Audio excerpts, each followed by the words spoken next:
अस्सलाम वालेकुम। न्यू नात मनकबत सुनने के लिए हमारे यूट्यूब चैनल रिजवान तारिया ऑफिशियल को सब्सक्राइब करें और बेल आइकन को प्रेस करें ताकि हर मजीद आने वाली न्यू वीडियो की नोटिफिकेशन आप तक पहुंचती रहे।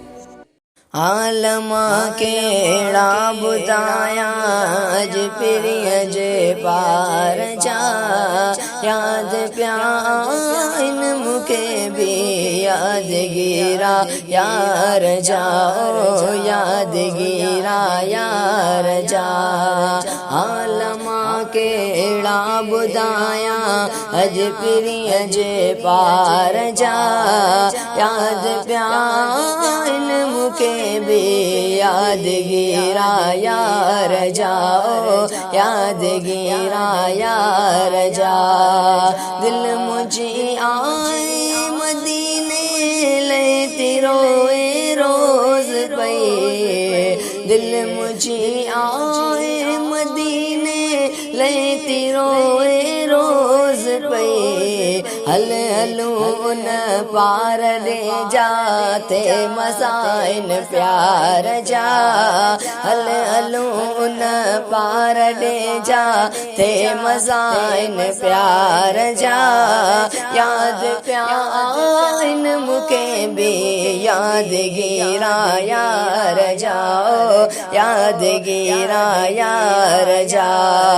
निंद्र में या जाग में आया मदीने पाक में निंद्र में या जाग में आया मदीने पाक में सिक लगी आसा के व्या वणवदी विचार जा सिक लगी आसा के व्या वणवदी विचार जा।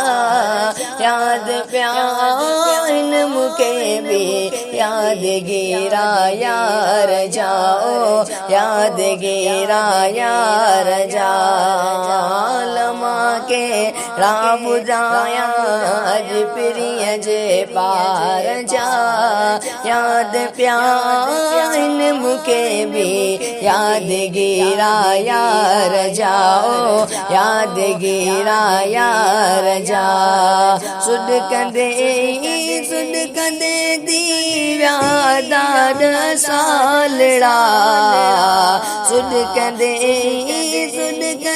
दीव्या दाद सालड़ा से नजारा याद आइन उन मिटे मीनार जा से नजारा याद आइन उन मिटे मीनार जा। याद प्याइन मुके भी याद गिरा यार जाओ याद गिरा यार जा।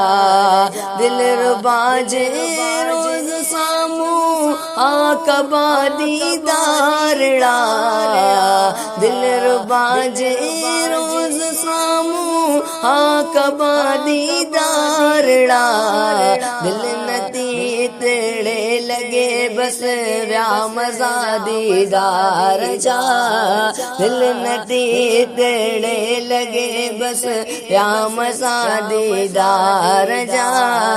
याद प्याइन मुके भी याद गिरा यार जाओ याद गिरा यार जा। इन वगण एजाज जी वाग वगणन मावरा